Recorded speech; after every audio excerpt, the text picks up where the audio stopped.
I call the meeting of the Duncanville Independent School District to order. Let the record show that a quorum of board members is present and that the meeting has been duly called and noticed, and that notice of this meeting has been posted in accordance with Texas Open Meetings Act, Texas Government Code Chapter 551. Good evening. Our mission in Duncanville ISD is to engage, equip, and empower all scholars to achieve their unique potential.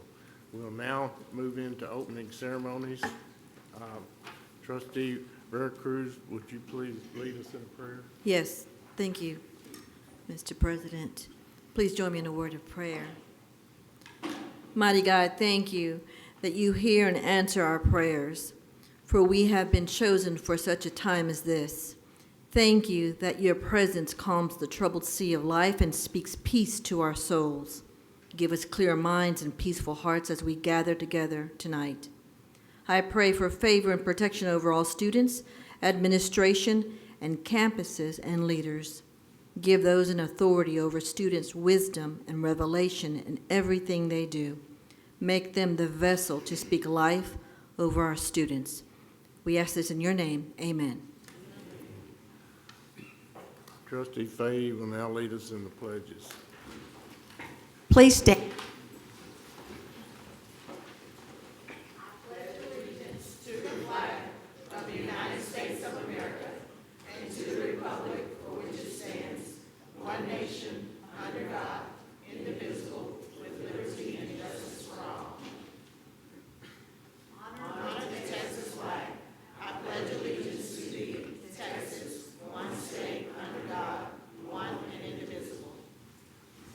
Thank you. Please be seated. Okay, we will move on to the superintendent's report, and I'll now turn the meeting over to Dr. Smith. Thank you, President McNeely. Board members, good to see you this evening. Those that are here in attendance, it's good to see you all this evening. I have the following items that I would like to report on under the superintendent's report tonight, and I will begin with the first item, which is the bond election. Last Tuesday, of course, we had a bond election, and so, I am very pleased and very honored that to report that, of course, we were successful in both propositions. I want to thank the board. I want to thank our staff. I want to thank our parents, all stakeholders in the community, and our students for supporting the bond election.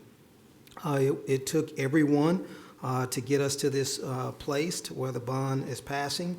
And so, when I look back and reflect on the outcome, in Proposition A, there was a 66% approval rating. In Proposition B, there was a 63% approval rating. And we had an excellent turnout. There were over 6,000 votes that were cast in this election.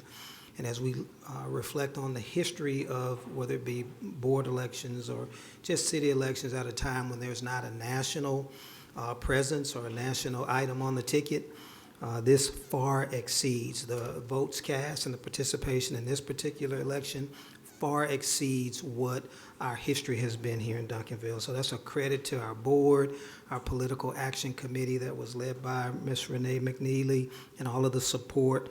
And it speaks to us educating the community and getting the information out there so that community members understood exactly what was on the table. And so we were very, very proud and honored that we are fortunate enough to get the bond passed. Since the election, we've already started to kind of get into the next step mode. And so we did a series of thank you videos to all the stakeholders that went out over last week. I was able to get letters and emails to the former students who did a lot of the videos for us talking about the bond election, members of the PAC, as well as various community stakeholders and community groups that were so instrumental in getting the bond passed. Also, I've started the process of meeting with financial advisors and setting timelines for potential bond sales that we'll have coming up. And then just the process of meeting with architects and thinking through the process for selecting architects and engineers and other firms that will provide professional service opportunities for us as we go through the RFQ process, and then evaluating various construction delivery methods. So the work really lies ahead of us, and of course, myself and the board, I'll be bringing all of those next step items to you as we continue on this journey. But the biggest thing was to get to the first step, which was to get the bond passed. And again, to the community, thank you for supporting our students, for supporting Duncanville ISD.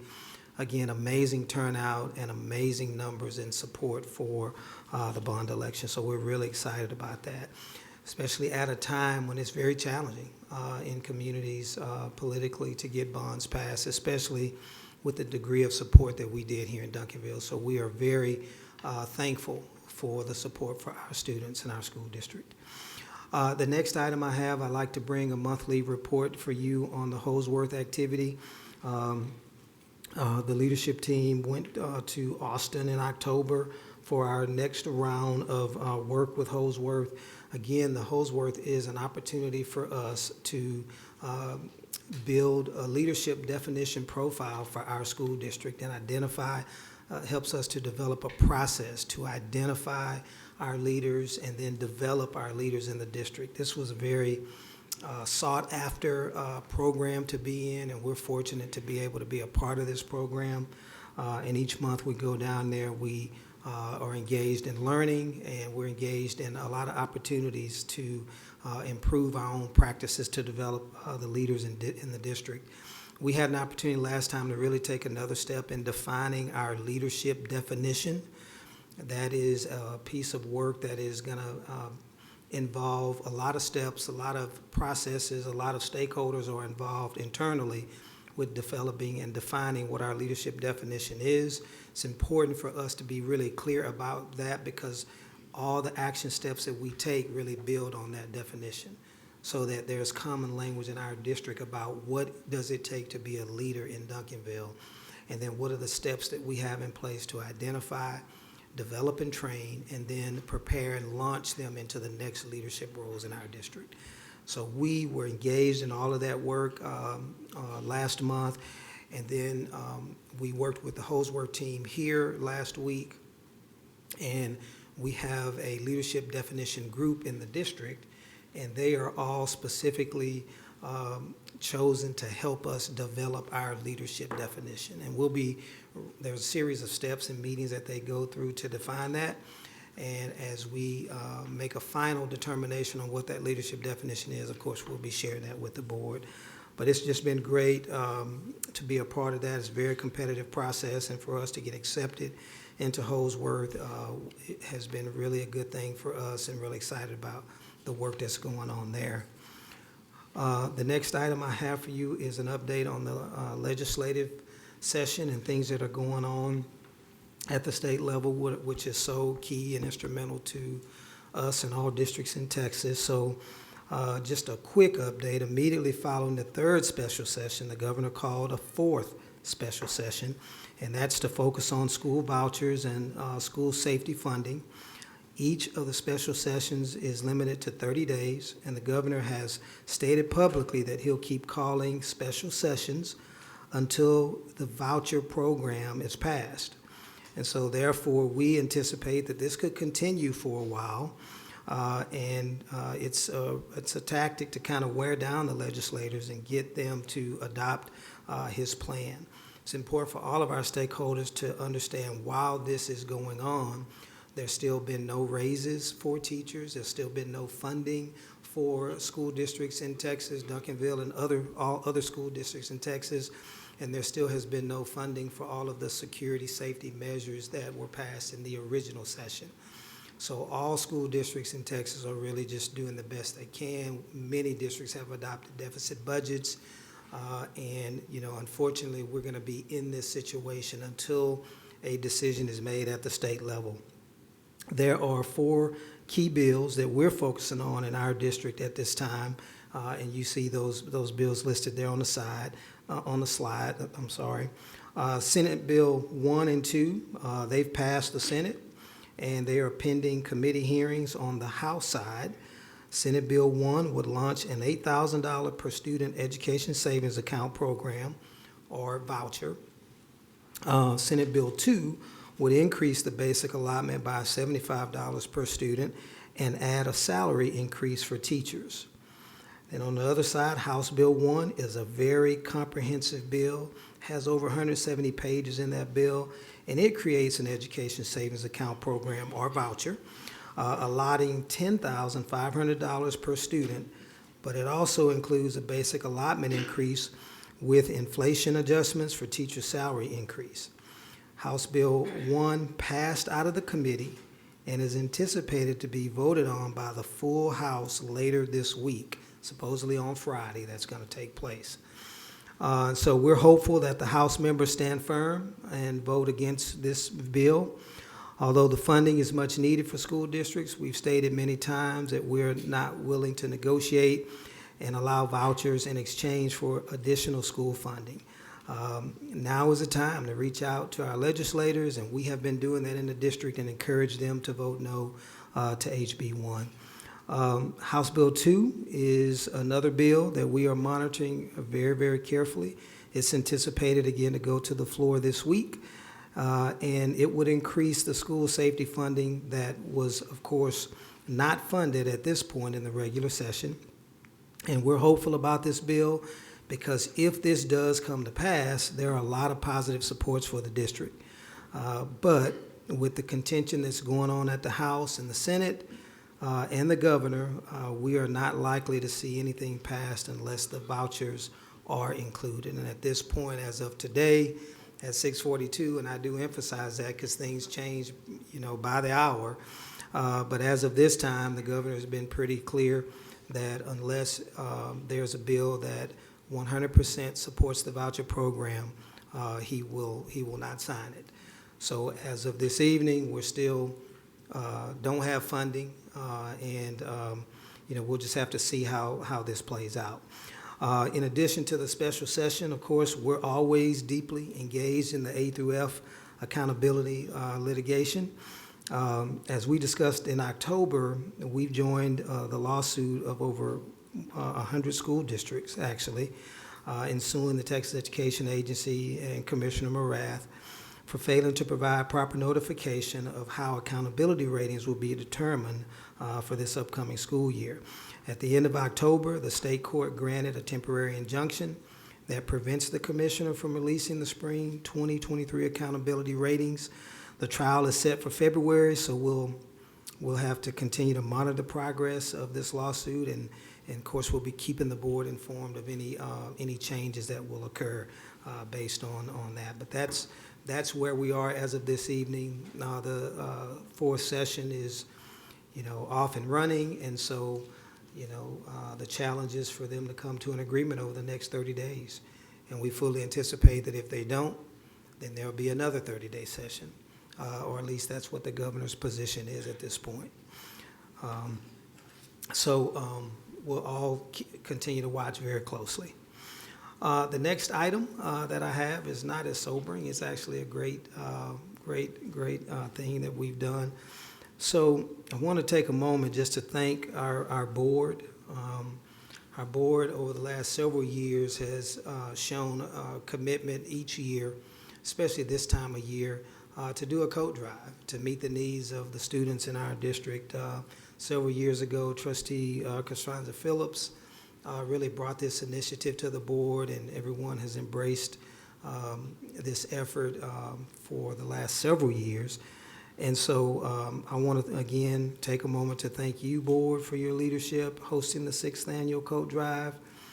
We know this time of the year every student needs a code and needs to know that someone cares about them, and it's almost like if it's raining and you don't have an umbrella, then you really feel the need that, boy, I need an umbrella. And so if it's cold and you don't have a coat, you really feel that, especially this time of the year.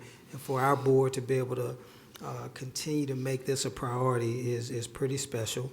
I have a video that I'd like to show, And after that video, I want to turn the floor just briefly before I finish my, actually, that is my last report. So after the video, I'd like to turn the floor over to Trustee Phillips and any other board member that may have comments about the coat drive. But again, thank you for your efforts, and let's watch the video now.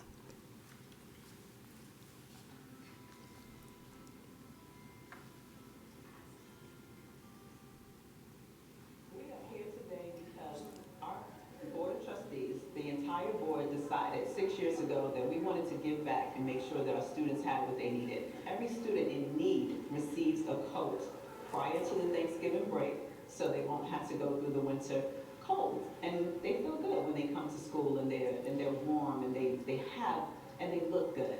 I feel like I'm with a group of friends who really care about our students. So I am happy.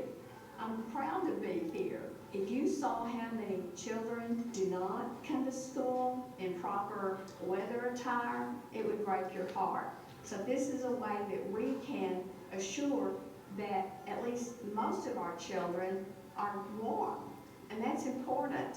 Us coming together sends a strong message of us building community, and this is what it's all about. We just want to thank you for your contributions to this year's Operation Warm. It is very important what we are doing to ensure that all the students have warm clothing during the winter time. I believe it's giving back to the community, to our kids, and taking care of them, and that's what we're here for. This is important to take care of the whole child, not just the education part, but all needs to make kids successful. And I believe this is Duncanville working at its best. We went from going through the community, asking for new donations to be dropped off in boxes around the community, to now we are online, we have our website, you can donate anytime throughout the year. We have a lot of local businesses, and then friends and family, community members, everybody steps up for our students. So we are the City of Champions, and it shows every year around this time because they step up, they come through, and they make sure our students have what they need.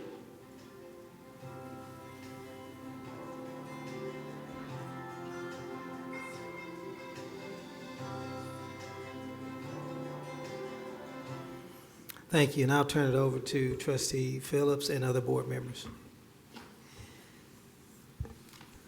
Thank you, Dr. Smith, and I'm going to make this short and sweet, but I have to type everything out because I will forget something. So just give me a second. I'm going to read what I wrote out for everyone.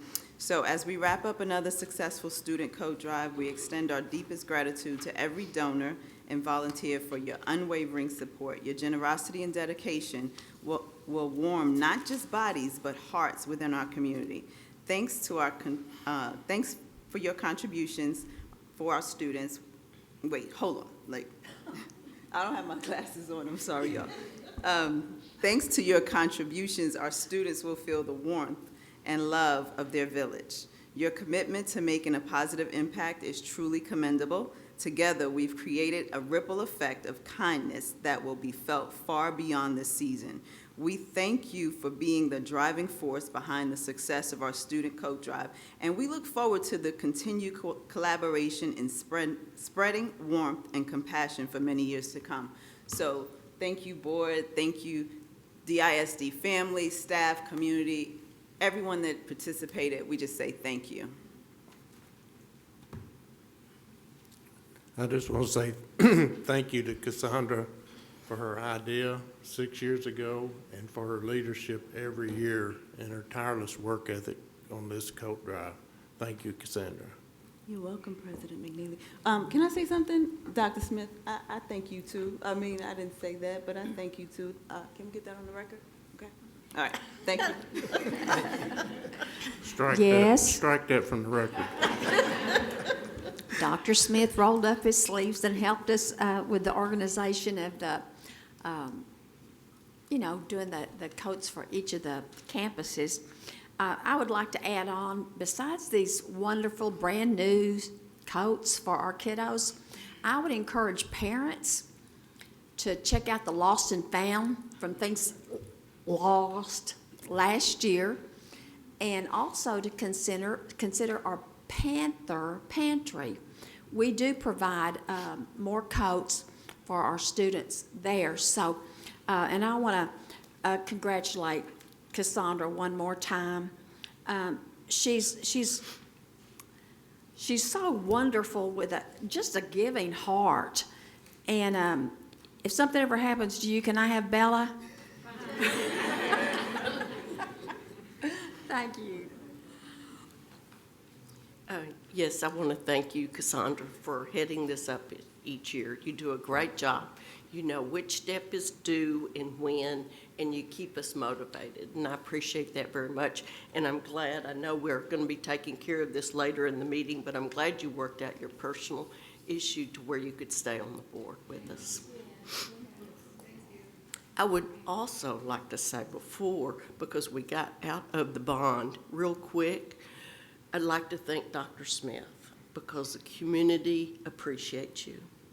And that is a vote of confidence for you. It's not just the board, and it is the staff too, but that tells me the community appreciates what we're doing. And you at the head of it is just a good confidence vote, and I want you to know that.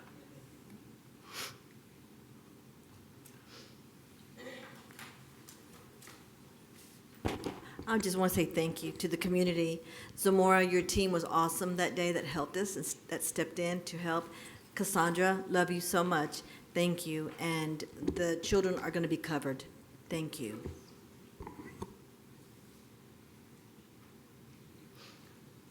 Anyone else? Okay, we'll now move on to recognitions. We'll turn the meeting over to Connie Wallace.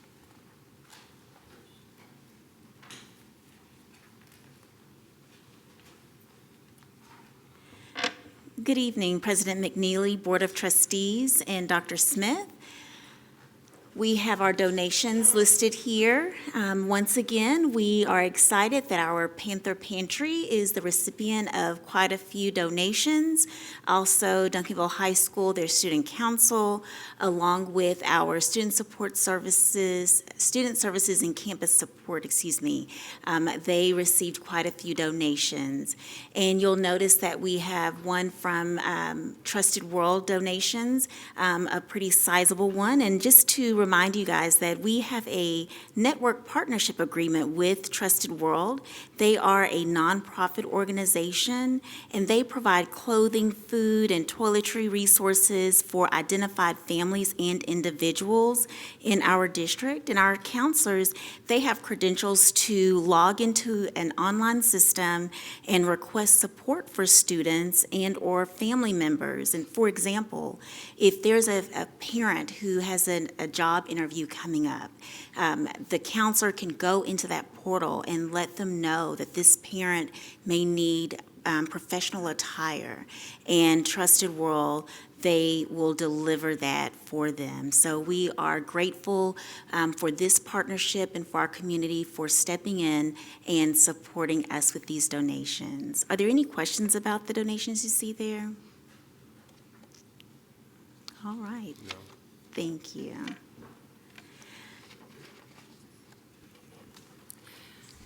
I would just like to thank all of the donors who have given of their treasure and their hearts to our students.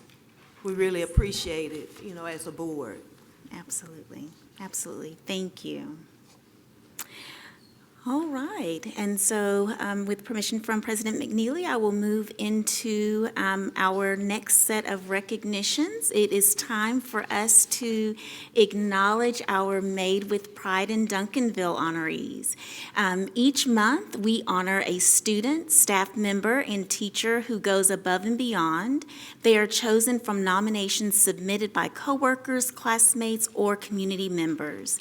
These individuals reflect the excellence and pride of our district, and they are made with pride in Duncanville.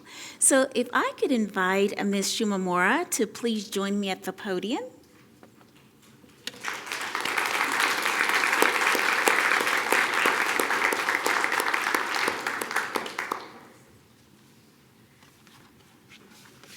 I have a bad habit of leaving the, okay.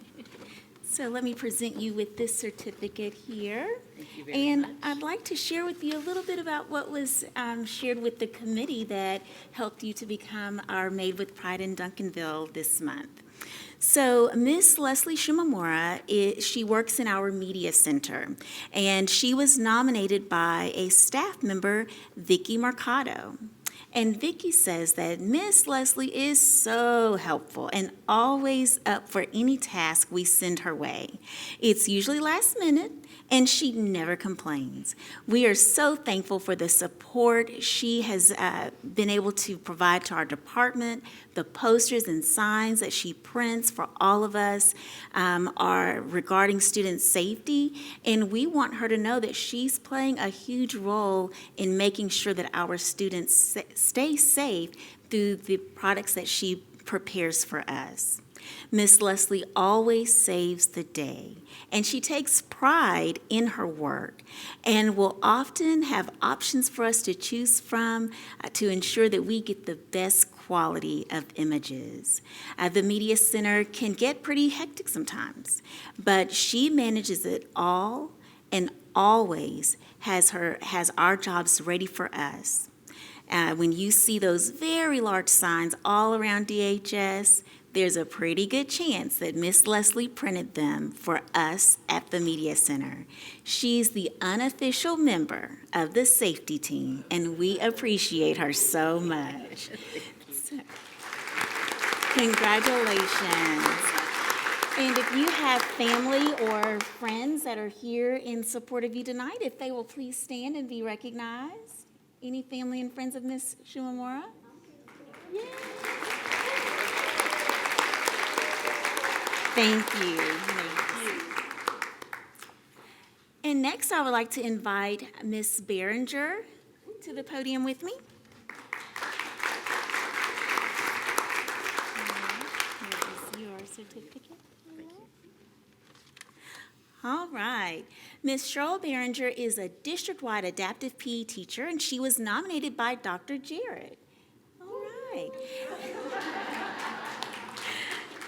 And she says that Cheryl Behringer models what it means to be made with pride in Duncanville. Cheryl has served in Duncanville ISD for 46 years, your entire career. She pours into the lives of children, families, community members, and colleagues. She goes above and beyond to serve our students with special needs. She is well known among Duncanville ISD families for her service above herself. She is always seeking and securing opportunities to ensure that students are provided with access and inclusivity. She has led the Special Olympics for decades in multiple areas of sports. She ensures that she is developing other leaders as she serves and supports across the district. In her spare time, Ms. Behringer supports with driving bus routes, and she does it with a smile. So thank you so much for all that you do, Ms. Behringer. You're so welcome. And if you have friends, family, colleagues that are here, please stand and be recognized.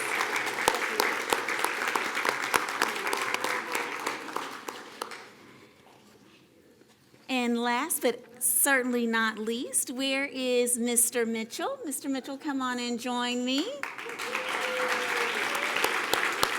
This is Mr. Mitchell. Is it Joaquin? Joaquin, yes. And he's affectionately known as Speedy. Yes, and he says, yeah. All right, so Mr. Mitchell is an exceptional student athlete, and he was nominated by his mother, Miss Lakeisha Mitchell.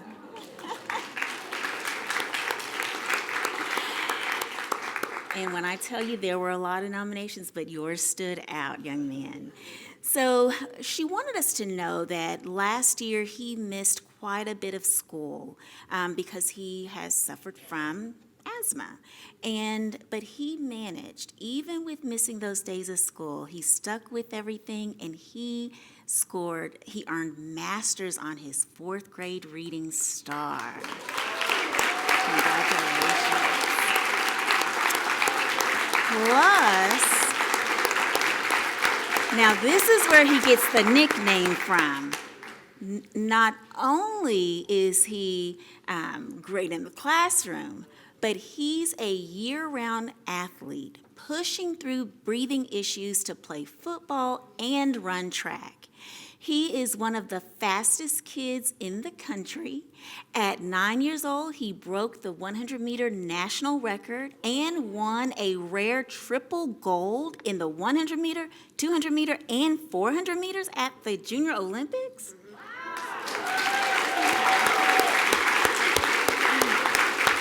This year, at 10 years old, he's the only kid to earn All-American top 5 in all 3 sprint events at Junior Olympics.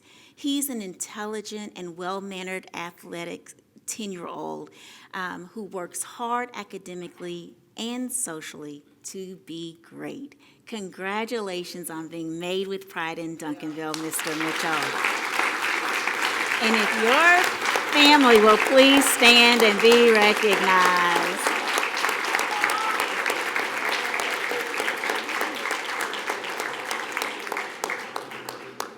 And at this time, let's turn our attention to the video. Congratulate all of the students, staff member, and teacher who are made with pride in Duncanville. Hi, my name is Jackie Mitchell. I'm a 5th grader at Dale Intermediate. My determination really comes from my mom and my dad and my sister, my other sister, and my niece. They all give me good inspiration on what I do. And so when it's time to get in football mode, I get in football mode. When it's time to get in school mode and act right, I get in school mode and act right. My dream is running track and playing football at Duncanville High School, and then be a professional athlete all around in football and track. And if that career doesn't work out, I'm going to be a robotics engineer. I would tell the next district student of the month, work hard, chase your dreams, and don't let anybody stop you from what you're trying to do. Hi, my name is Leslie Shimomura, and I am the Duncanville ISD Media Center Coordinator. I love my job. I love to problem solve. I love customer service, and this job provides the opportunity for all of that. So the purpose of having a media center is a centralized location for all district staff to come to and use equipment that individual departments or campuses might not necessarily be able to afford. So like I have big poster printers, I have a 3D printer, I have a very large scale Cricut light machine. All of those are probably prohibitively expensive for individual campuses and departments to invest in. Plus, I'm a really strong supporter of public schools, specifically Duncanville ISD, because my kids went to school here, and I think it's a district worth investing my time and energy in. I really like it. I've enjoyed all my coworkers. It's a great place to be.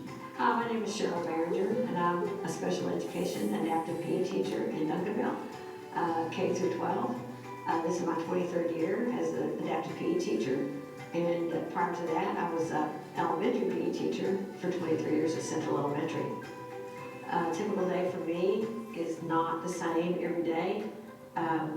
I meet the children in the gymnasiums or campus they're on and help the PE teacher with lesson planning, with equipment modifications, with making things easier for our children to learn. I love what I do because I get to see the kids succeed. I get to see them grow, and I get to see them participate in the general education setting, which is very, very important for both gen ed and special education children, to be inclusive and to get along and just have a good social interaction with the kids. I really have loved being in Duncanville. I love the staff, I love the students, I love the parents. It's just a great atmosphere for teaching, and I haven't looked anywhere else. There's been opportunities, but no, Duncanville won't be home. It's just a great opportunity to help these kids grow and learn here in Duncanville, and that's go Panthers. These honorees truly are made with pride in Duncanville.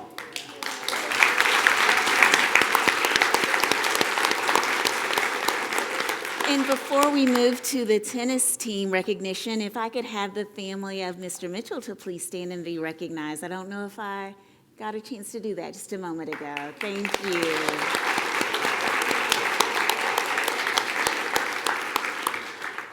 All right, and now we'll move and hear from our tennis team. Coach Jordan Jackson, if you'll join me at the podium, please.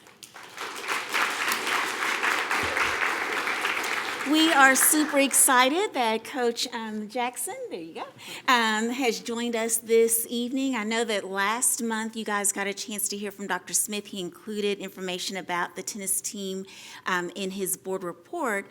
And I just want to start by saying thank you for being an advocate for your students, for your student athletes. It was by chance that I was looped into an email where I learned of the great things the year that you guys have had. And so I was like, man, this is worth celebrating. So that's why we wanted to make sure that you guys got a chance to come here to tonight's board meeting, be recognized. But I don't want to steal your thunder. If you don't mind just sharing briefly a little bit about your team and some of the great things that you guys have accomplished this year. Good evening. Very, very grateful to be here and have with me Coach Brian Roderick and the Panther tennis team here.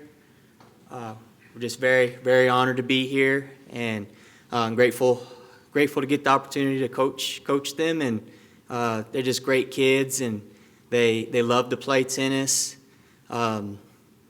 It's amazing. After matches, we'll have a long, hard day of playing matches, and when we get back to our home courts, they're still out there. They're hitting and everything, and I'm ready to go home, but they're not ready to go home. But I love it, and I love that when they're smiling and they're having fun and learning how to play the game, and they really do work hard at it, and they're always out there improving. And so just it's broken up into 2 seasons, so we're always on court. Fall season's team tennis season, and we have like a lineup and we play other schools and go head-to-head with them. And then the spring season, we're also representing Duncanville, but it's more individual, and we play tournaments in the spring, and the kids have done very well. So just very, very proud of them and all that they've accomplished and how hard they work.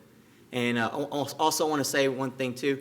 They're in many things. They're in Spanish club and JROTC. They're in student council, Y Achievers. I could keep going on, but I don't see how they do it. They're truly amazing, and just how they balance everything out. And so I'm just very proud of all that they accomplished. Thank you.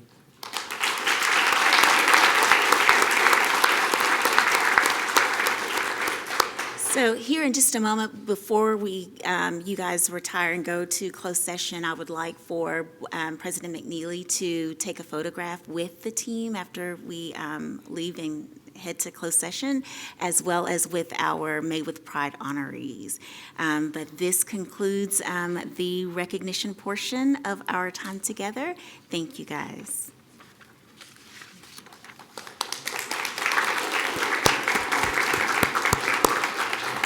Thank you, Ms. Wallace. It's always nice to be able to recognize our staff and the great things that our kids are doing.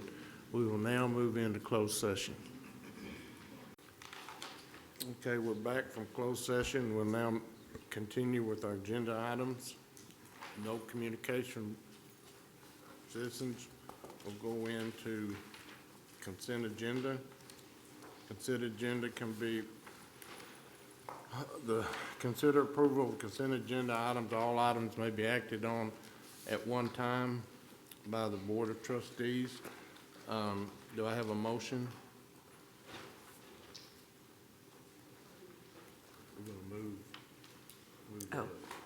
Okay, yes. I'd like to make a motion that we move item 7F up into the consent agenda. Second. Motion been made and seconded to move item F to the consent agenda. Any questions? All in favor? Motion carries. Now, do we have, as we look into the consent agenda, I think there was some questions on item C, 6C, And also A. and also A. Oh, yes, also A. The minutes.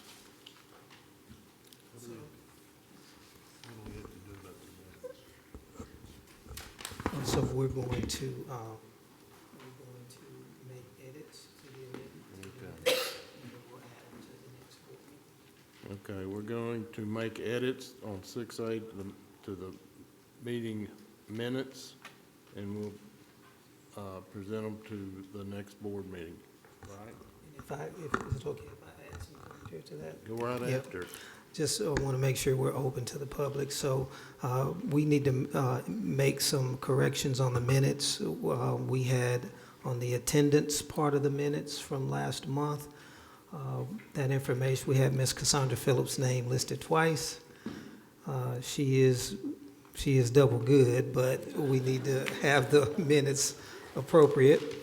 And then we did not include Dr. Ivory in the minutes. So and Janice. So we just needed to correct the minutes so that it's an accurate reflection of the board members that were actually in attendance on that board meeting. And Jackie's name. And Jackie, actually, it had misspelled Ms. Colton's name. So we just need to correct that. So just for the public, wanted y'all to know that's what that's about, and that's what we're doing. Okay. Ms. So moved. Second?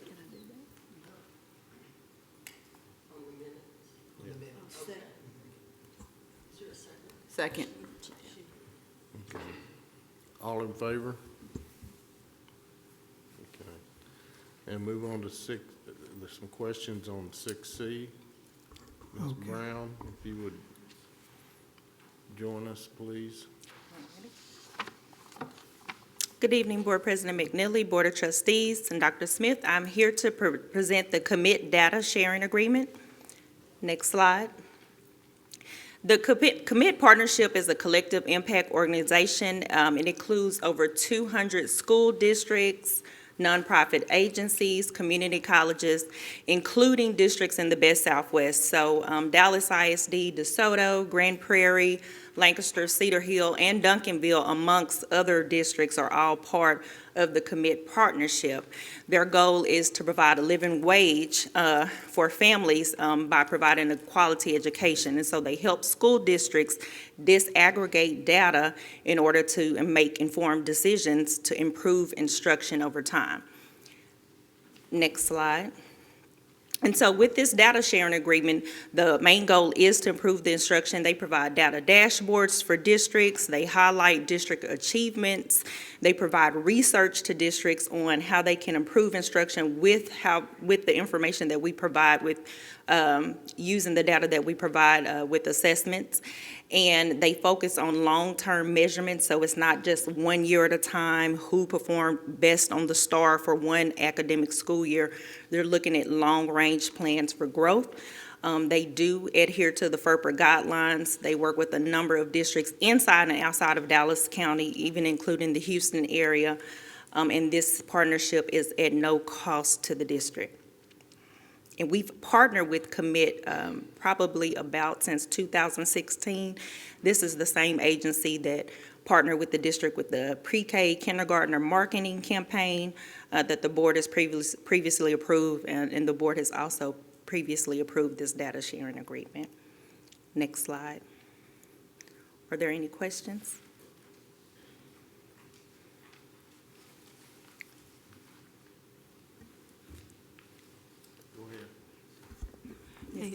Thank you, Mrs. Brown, for your clarification. So I had questions regarding the goals, and I guess you clarified is to, I guess, seek a path towards a living wage. That's their ultimate goal. For school districts, we would benefit immediately from the research that they provide with instruction. And their goal, their ultimate, their long-range goal is if they're helping us to improve instruction, that over time, the residents of Dallas County can make a living wage because we will be providing them their career to post-secondary readiness, college and career pathway. So the goal is if they help school districts, then the end result is by the time these students become wage earners, that they're able to earn a living wage because of the education that they receive. Okay, and then could you talk a little about data security? So they do adhere to all FERPA guidelines. They don't ask for information such as social security numbers or anything like that. They will ask for information like regarding students' grade levels, demographics, campuses. When they do release data, they have a commit website. They have different district dashboards and data information they provide. They don't attach principal names. They will just talk about school districts in general, kind of like a taper report, school districts in general, campuses in general, but they're not releasing specific information about individual teachers or things of that nature. I've looked at like different research studies. They've actually been highlighting some of the growth that's occurred in some of the surrounding districts, and so they may say, this campus's third grade reading has really excelled. What are they doing? Let's look at the research. But they would never identify those teachers individually. And so how have we benefited from previous research studies with commit? So commit has been very instrumental even with the pre-K research. Like we say, the crayons, the careers, showing us how we start at early age. So commit was one of the early organizations to jump on that bandwagon and start the research with pre-K before it became mandatory for school districts. And so they were a great driver in their force.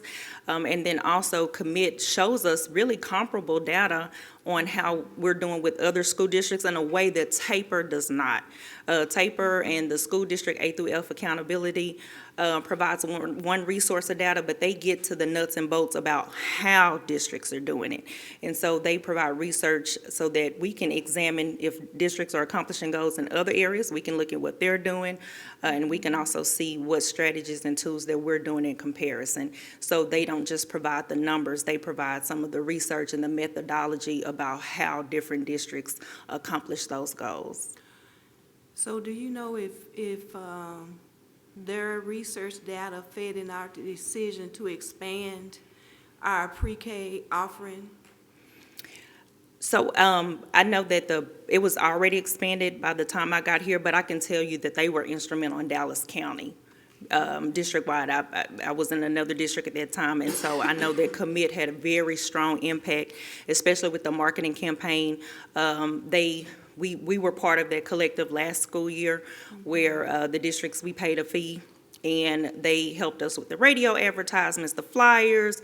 They got with some of those costs. They provided us with different promotional marketing materials. So they really do a lot. Now that was at a small cost to the district, but in comparison to what we received, it was very well worth it. They even provide us with the printed collateral and materials for our buy-in into their collective.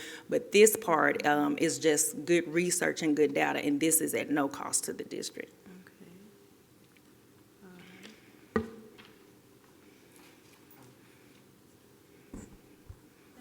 Okay.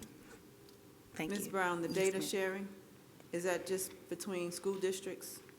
It's between, they partner with different universities, but we send it directly to commit, and other districts send it directly to commit, and they kind of share the data with the school districts. But of course, we provide it just to them. And they, again, they usually ask for, like I said, demographic, school, campuses, grade levels, things of that nature. Mm-hmm. And of course, assessment data. So do we have to give them our permission to share our data? Yes. Okay.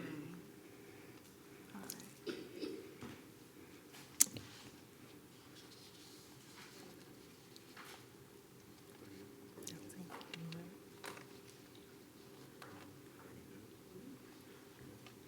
And I just want to mention, this is a continued partnership.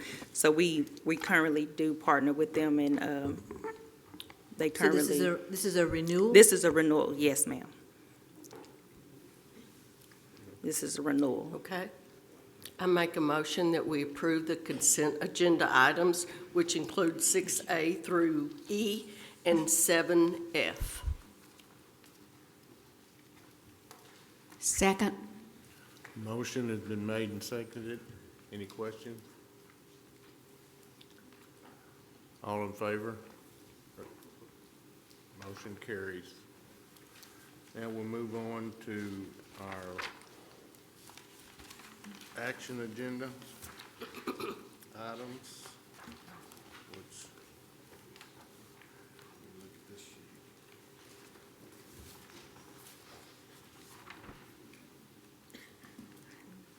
Okay. Yeah. 7A, audited financial report. Mr. Garrison. Mr. President, as Mr. Garrison comes up, I want to draw your attention. You have the annual financial report in front of you. I thought that was a And door that is stop. for you to take, and then you also have a hard copy of the audit presentation. So we'll turn it over. Good evening, President McNeely, Board of Trustees, Dr. Smith. It is the time again for us to review our finances and formalize our audit process. We have contracted as a district to have Whitley Penn serve as our auditors this year. This is their first year to serve as the audit firm for Duncanville. I've actually had the opportunity to work with Whitley Penn in a previous district, and I will say that in almost 20 years of dealing with financial audits, they are one of the most thorough groups I've worked with. They're great to work with. They've been pleasant to work with, but they do a very thorough job of reviewing our finances. They have a presentation tonight, and there is a hard copy of the presentation as well as the draft audit. And Roger is here with us tonight, as well as Lauren, to present the audit. If you'd be sure to please speak into the mic, the volume up here. Thank you. Good evening, Board of Trustees, Dr. Smith, President. My name is Roger Tovar. As Todd mentioned, I'm with Whitley Penn. I'm a partner in the audit practice. We were engaged to perform your financial statement audit for fiscal year 23. This was our first year auditing the school district, so we got to work with Todd and Lisa. And first, I'd like to thank them for all their support, their assistance during the audit. An audit comes with a lot of requests, and they were able to provide everything that we requested. And so we're thankful for that. It makes the audit a lot easier. I do have a presentation this evening. I'll just go over that, and then after the presentation, if you have any questions, I'm here to answer any questions you might have. My first slide goes over the audit process. So the audit process itself takes anywhere from 4 to 6 months, depending on the timing of when we can schedule coming out to the school district. We usually come out here twice. The first time during our planning phase. Every audit that we perform is a risk-based audit, so we perform a risk assessment. We look into significant areas, significant account balances, and so that risk assessment drives the rest of the audit. It drives what procedures we're going to be performing over, what areas, and so that's kind of the planning phase of the audit. We come out here the first time to the school district on step number 2. Typically, that's when we come in and look at your internal controls. We look at your compliance. We test some of your controls. We perform walkthroughs over that. That kind of leads over to 3 and 4. When we, go back to our office and document all this, we'll come out either the second time around September, October, after year end. At this point on number 4, we're performing our substantive testing. So we'll start looking at your bank reconciliations, confirming with third parties, anything that has to do with your financial statements at that point. That's what we're testing on number 4. And that leads over to number 5, which is where we are today, issuing an opinion on your financial statements. Next slide.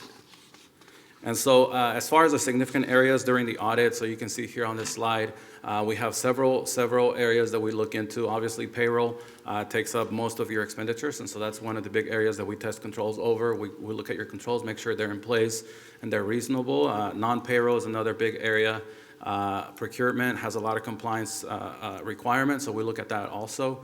IT is becoming more and more important, and so that's something else that we look into. Obviously, property taxes is a big source of revenue for the district, and so we look at that as well. We confirm with third parties and make sure that your property taxes are booked accordingly. And then your child nutrition fund, all the cash receipts that come through that fund, we focus on that too during our testing. And so for these areas, we either test the controls or we perform a walkthrough. Depending on our risk assessment, we perform enough work to be comfortable with those account balances at year end. As far as opinions, and go to the next slide. As far as opinions on your financial statements, typically, so we'll have three options here from left to right. On the right-hand side is the highest level of assurance that you can obtain on your financial statements. So an unqualified opinion, unmodified opinion, it's the clean opinion. That's the goal for any audit that we perform. Anything outside of that, it's either unmodified or qualified, or a disclaimer of opinion. And so in that case, you're not getting the highest level of assurance that you can obtain on your financial statement. So unmodified is the goal of the financial statement audit. And with that, go to my next slide. And so we are issuing an unmodified opinion over your financial statements. So again, that's the highest level of assurance that you can obtain. The draft that you have in front of you, it is a draft form, but it's pretty final. The only thing that's missing is the board to approve it. Once the board approves that, we're gonna date it and stamp the signature on it and issue it. There shouldn't be any other changes to that draft that you have in front of you. So once that occurs, again, we're issuing an unmodified opinion over your financial statements. This audit is conducted under government auditing standards, so we are required to issue a couple more opinions. Over your financial statements, again, is the unmodified opinion. We're also required to report to you if we have any internal control issues during our testing. There are no internal control findings related to financial reporting or any findings related to compliance either. Next slide. As far as the opinion on the federal programs, so anytime a school district receives over $750,000 in federal funding, it triggers what we call a single audit. And so obviously, Duncanville does receive over $750,000 in federal funding. So we did perform a single audit. So this year, the two major programs that were tested were ESSER and Emergency Connectivity Fund. So we are required to issue an opinion over those major programs. And so again, the highest level of assurance that you can obtain is the unmodified opinion. So we're also issuing an unmodified opinion over each federal program. And then also we are not reporting any control findings related to each major program, whether control or compliance issues. We do not have any to report. Next. This is a high overview of your government-wide financial statements. So here, this includes all your funds as well as your long-term assets, long-term liabilities. So I put side by side 2022 and 2023 just for comparison. So you can see on your total assets, there was an overall increase of 3%. Your deferred outflows and inflows, those mainly relate to your pension and OPEB. And so that pension and OPEB liability, that's also in your non-current liabilities. So that's a significant portion of that. So you can see your total liabilities also increased around 3% overall. There were some pay downs on your bonds, but then your pension and OPEB liability overall increased. So that kind of offset the decrease in your overall debt. As far as your net position, last year you were at 20.5 deficit. And that deficit is mainly due because of your OPEB and pension that have to be included on your financial statement. So that's a big portion of your liabilities. And so that's what's causing that deficit. But compared to last year you were at 20.5, and this year there was an increase of almost $13 million. So at the end of this year, there's almost 7.7 deficit versus 20.5 the year before. Next. And this slide here just breaks down all your expenditures in your general fund. So this is just your general fund. We do work with over 45, almost 50 school districts across the state of Texas, and obviously this is in line with what we're used to seeing for other school districts. The majority of your expenditures in your general fund is going to go to instruction and related services. In this case, the 52% of your general fund expenditures are related to instruction and related services. Again, that's in line with what we're expecting. The second largest piece here is facilities, maintenance and operations. That's about 11%. Anything outside of those two, it's under 10%, as you can see on that slide. And then on the next slide, I have a summary of 3 schedules that TEA requires to be included on your financial report. Your budget to actual, not just for the general fund, but also for your debt service fund, as well as your child nutrition fund. So this is just showing your final budget as amended versus your actual final expenditures for the year. You can see the only item here on your revenues for the general fund, your revenues did come under your final budget by $2.9 million. Everything else, as far as expenditures and revenues for the general fund and debt service and child nutrition fund, was under budget for expenditures and over for your revenues. That's just a summary of your budget to actual there. Next slide. One of the last metrics that I have on here has to do with your unassigned fund balance. So this is another metric that TEA looks at whenever they review your financial statements. So this here, I went back about 10 years to show your fund balance as a percentage of expenditures. And so this tells you the percentage or the days of operating expenditures in the general fund. So you can see the TEA recommends for this to be around 25%. You can see over the last 10 years, Duncanville has been over that 25%, you've been around 40% for the last 10 years. This year specifically, you're at 51%, which is the same as 194 days of operating expenditures. So that's a very, very healthy unassigned fund balance that you have in your general fund. Next slide. The last couple of slides that I have on here are just required communications that are, as auditors, we are required to communicate to the board. Obviously, we do have an engagement letter when we were engaged to perform this audit. That came earlier in the process. As I explained earlier, our audits are risk-based, so we do perform that risk assessment. That risk assessment includes us conducting enough work or audit procedures that is going to address management over audit controls as well as revenue recognition. So throughout our testing, we're aware that there could be management over audit controls somewhere, and that revenue might be recognized in the wrong period. So these are items that we look for. And then again, we don't have any findings to report to you. So again, that's just kind of how our risk assessment is laid out. We also look at the accounting policies for the district, and we consider those to be in accordance with industry standards. And then also, if we have any disagreements or difficulties with management during the audit, we're required to communicate that to you. And we did not have any disagreements or difficulties with management. Next slide. And prior to us issuing the final report, we are obtaining a representation letter from management, essentially representing to us their responsibilities for the audit. We are not aware that management consulted with any other CPAs or other accountants relating to financial reporting matters. We also discussed the application of accounting principles and auditing standards during our audit, and our response to those inquiries were not a condition to our retention as auditors.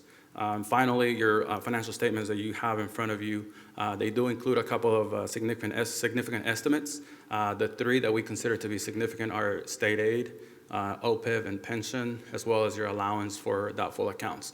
We do perform some audit procedures over those. We look at the factors that drive those estimates, and we consider those to be reasonable.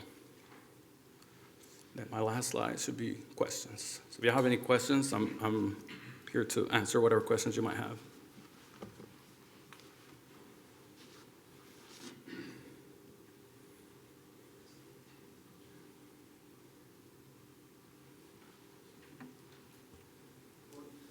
Yes. What is a doubtful account? So that's an estimate that has to do with your property taxes. So you'll have a receivable at the end of the year, and that's just an estimate of a percentage typically of what the district might not collect. Okay. But that doesn't mean that you won't collect that. It's just an estimate that GAAP requires you to include. Okay, thank you. Yep. Also, can you elaborate a little more on the OPEG and pension liabilities, what that is and what's the significance of that? Yes, so up until a few years ago, about 6, 7, maybe a little longer than that, GASB didn't require school districts or any governmental entity to carry these liabilities on the financial statements. Prior to that, it was just a footnote. Then GASB came out and said, now you're required to put those on your balance sheet or on your assets or liabilities. And so, yeah, so these are liabilities that are calculated by a third party, by the state. Actually, they bring an actuary and they take into account discount rates, market, a lot of items that are out of the control of the district. Then at the end of the year, they just come in and say, your OPEB liability is this amount of dollars, your pension liability is this amount of dollars, and then districts or any governmental entity is required to put those on their financial statements. And that's why a lot of school governmental entities end up with a negative net pension or net position because of those liabilities that make up a big portion of their financial statements.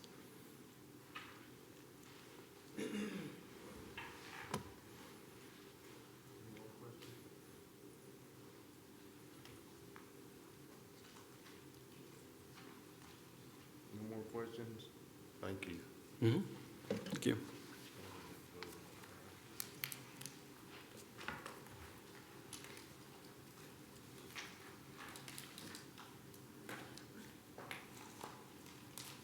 Motion. Do you have a motion?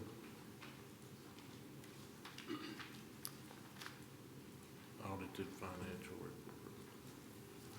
I make a motion that we approve the audited financial report for 2022 to 2023. Second. Okay, motion been made and seconded. Is there any more questions or discussion? All in favor?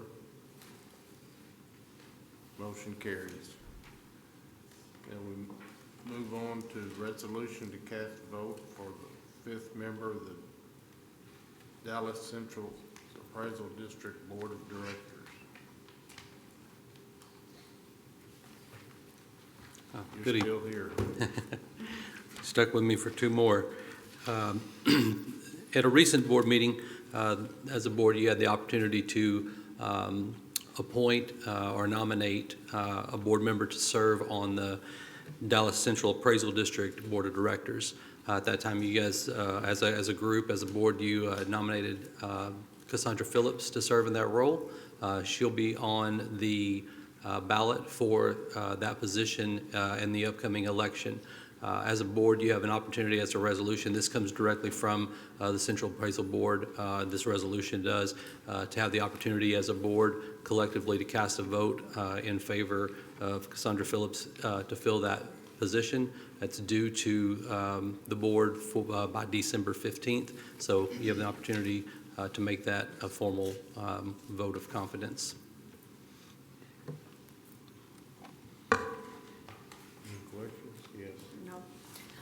Making a motion. I move to adopt the resolution to confirm our one vote for the election of Cassandra Phillips as the Suburban School District's representative to the Board of Directors of the Dallas Central Appraisal District. A second. Any discussion? All in favor? Golly, it passed. All right, on to this is one more table.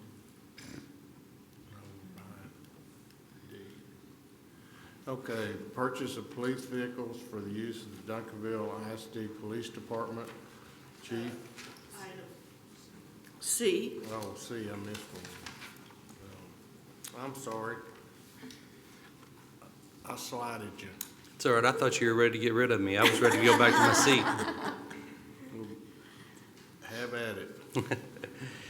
So the budget management resolution that you have in front of you for consideration essentially would allow Dr. Smith and I the discretion to move funds between the function level. And I'll take you back to the board adoption. As we adopt the budget at the beginning of this year, we're required to adopt the three budgets. I'm glad the auditors are here for this. They get to hear and talk a little bit about this because this has to do with internal controls and management. We adopt the three funds, the general fund, the child nutrition, and the debt service fund. Particularly with the general fund, we adopt that budget at a function level. The numbers that you see there consistently are 11 for instruction, 12, 13, those types of funds are where they're adopted. Throughout the year, there are times that there are things that come up, and as we meet as a board, for us to move a minor amount of money from one function to another function to properly code something that might be needed in a timely manner, we would have to bring that to you as a formal amendment to the budget and bring it to you for action to move $10,000 or $15,000 to cover an expense that may come up for specifically, I'm going to pick on Dr. Brown. We're looking at purchasing a piece of technology equipment that maybe we didn't know that we needed at the time, but we need now, and the funds for that may be somewhere else.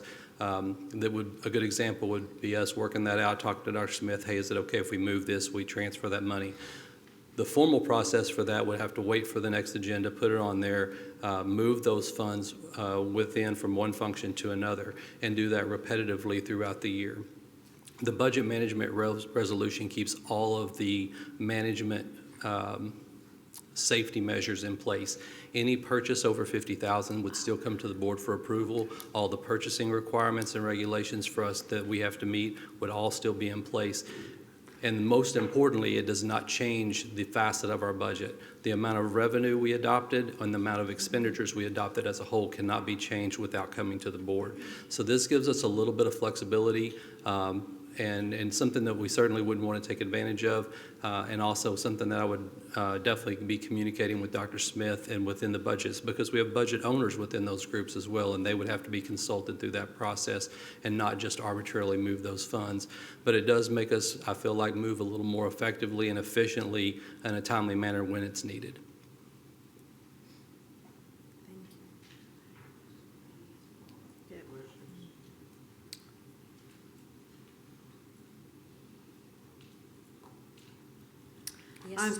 I make a motion that the board moves to approve the resolution authorizing any budget adjustment amendment made by the superintendent and/or chief financial officer. That does not change the overall total appropriations of the adopted 2023-24 budget. As submitted by Todd Garrison, Chief Financial Officer, and is recommended by Dr. Mark Smith, Superintendent. Second. Motion's been made and seconded. Any questions? Yes, yes, ma'am. So how will our financial reports, I'm sorry, thank you. How will our financial reports change as a result of the adoption of this amendment? We can modify the reports however the board feels like that it's necessary. This is something we could certainly put in if we so choose to act in that way so that it's still seen there, but it's also going to be reflected on every single report, and I should have included that in my statement. So each month in the financial reports, you get an update, the board receives an update of every expenditure and what the budgets look like, the original budget, the revised budget, as well as the expenditures.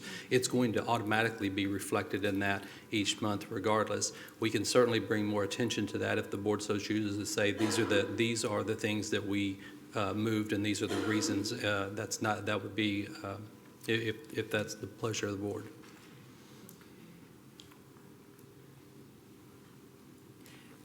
I do have another question. So if TEA requires approval of all budget amendments, I guess, is this something that other districts have implemented? Yes, ma'am. There are other districts that do have this, and it's not just TEA.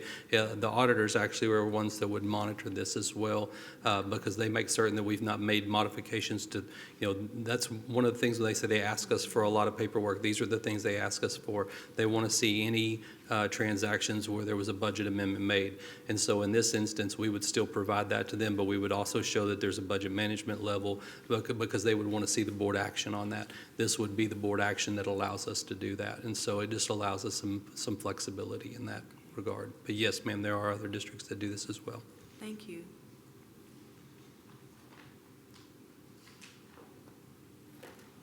Any other questions?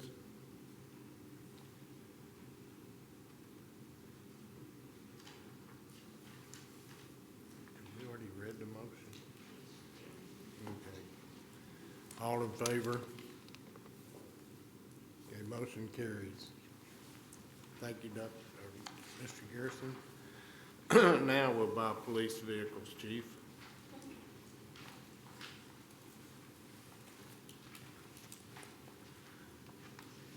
Thank you, and good evening, President McNeely, Board of Trustees, Dr. Smith. As the Duncanville ISD Police Department continues to grow, the necessary equipment will be needed for the properly outfit the officers. There will be an additional officers employed for the 2023-2024 school year, and vehicles will need to be acquired for those officers. The attached bid from Silsby Ford is the purchase of vehicles that would exceed $50,000. The bid being presented to the board approval is required to CH Local.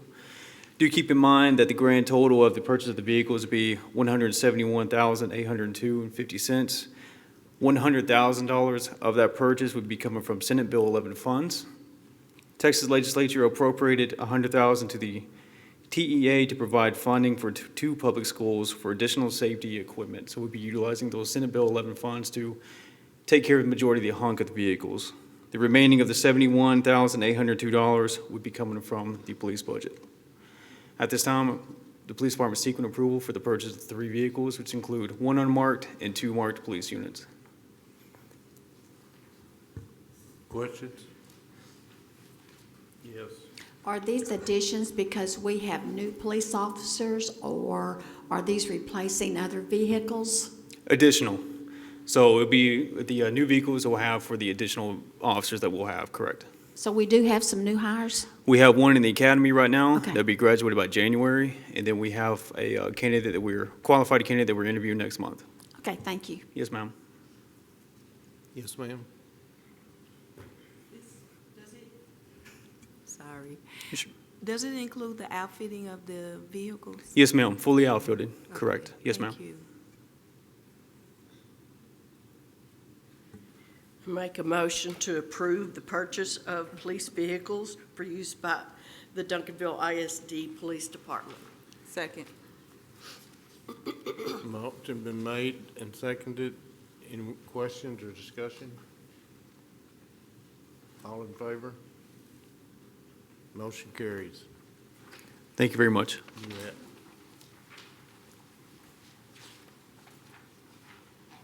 How'd I do this? Okay, I need a motion to table 7E. So moved. Second. Okay, it's tabled. Oh, all in favor? Now it's tabled. All right, now we'll go on to 7G. Duncanville High School Pantherette basketball team to participate in the Capital One Classic and She Got Game showcase in Washington, D.C., December the 7th through the 10th, 2023. Athletic Director, have at it. Good evening, President McNeely, Board of Trustees, and Dr. Smith. Tonight we're seeking your approval for our girls and really our boys also to travel out of state to participate in out-of-state tournaments. The Panther Reds have been invited to the, as you mentioned, the Capital One Classic and She Got Game showcase in Washington, D.C. The tournament lasts from December 7th through December 10th.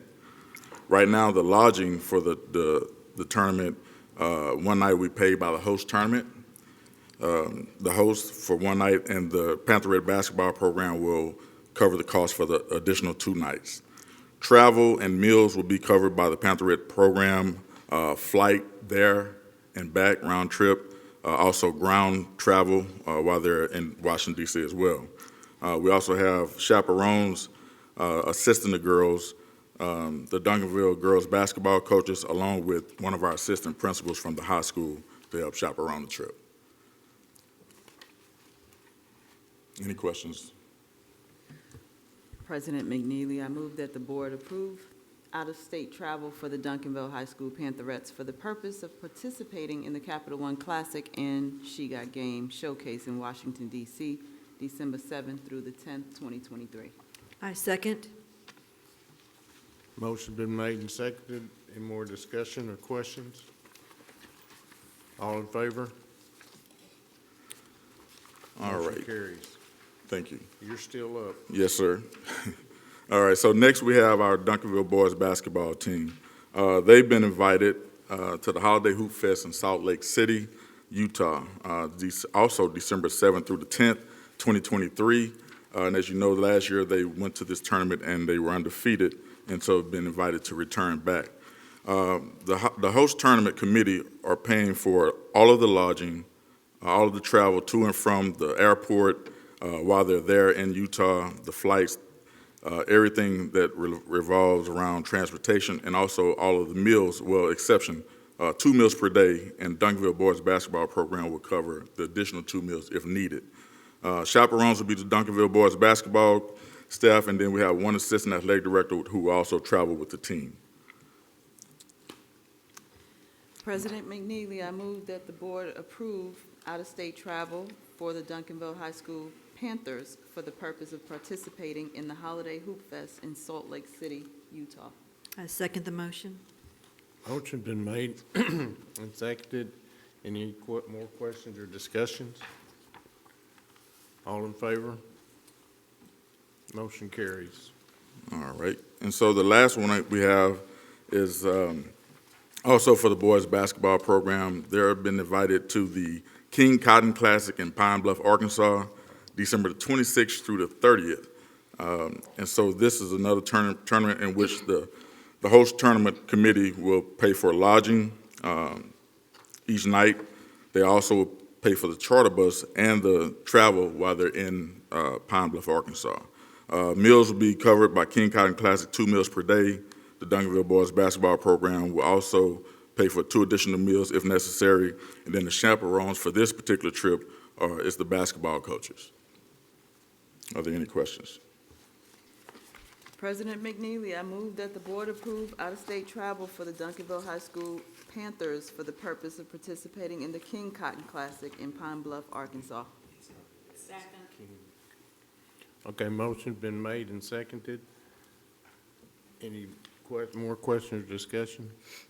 All in favor? Motion passes. All right, thank you very much. Coach. Mhm.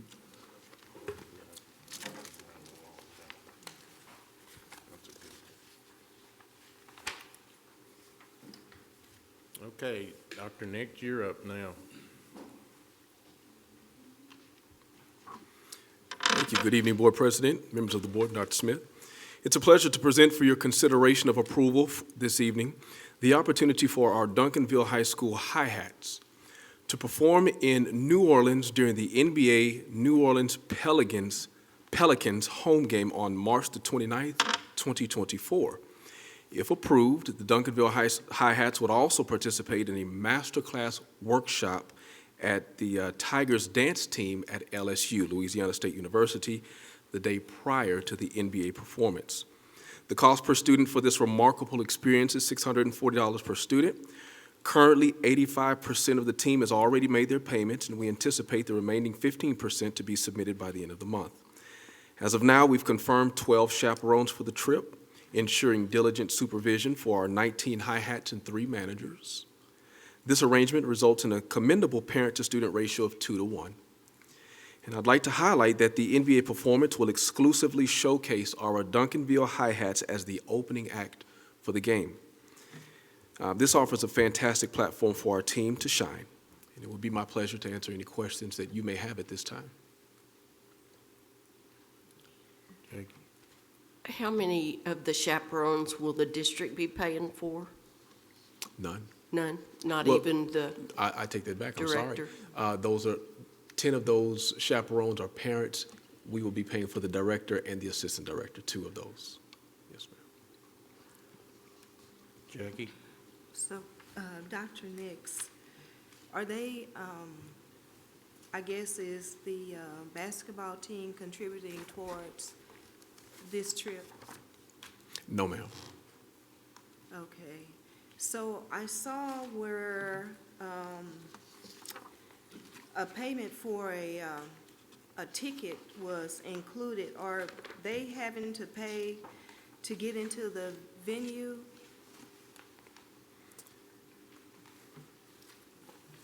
They are having, I have Ms. Dawson here, that's why I looked back to make sure. It appears as though they are having to pay to get into the venue. Yes.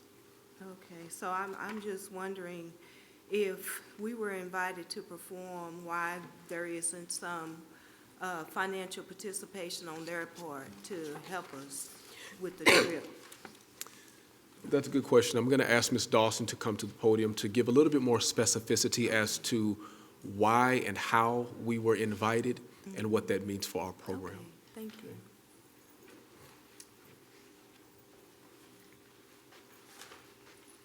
Good evening, trustees, president, superintendent. So to answer your question, so we were not officially invited by the Pelicans. What happens is, it's the same thing that we did with the Dallas Mavericks. You are able to submit your team, and you can submit the date and the game that you would like, and then once you are selected, then that's when you are able to perform at that particular game. So unfortunately, we do have to purchase a ticket. It's just, I don't know why it's like that, but even with our deal with the Mavericks, we still have to purchase a ticket, and that's everyone, the dancers, the parents, myself, the complete staff still has to purchase the ticket. All right, thank you. You're welcome. Thank you. Any other questions?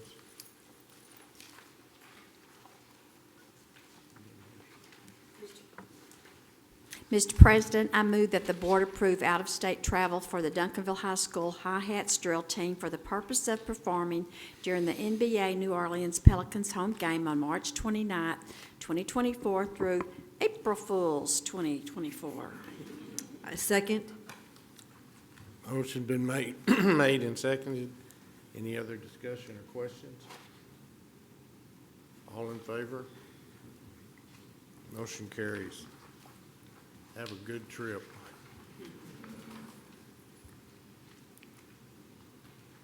Okay. This is K, right? Yes. 7K, resolution for Senate Bill 67763, chaplains.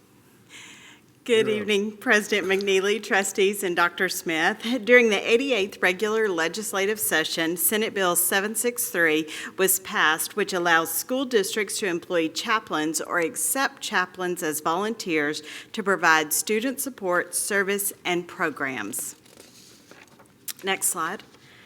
According to the law, the Board of Trustees is required to vote on whether to adopt a policy authorizing a campus to employ or accept chaplains as volunteers within 6 months of the law's effective date.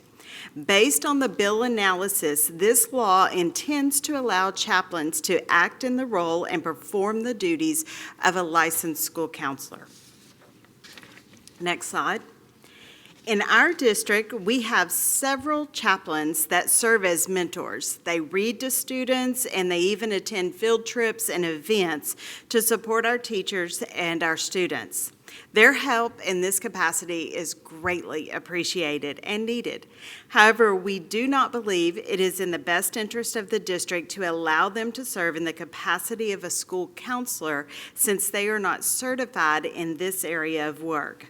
For example, chaplains do not have the necessary training to address matters associated with suicide, drug abuse, self-harm, and others.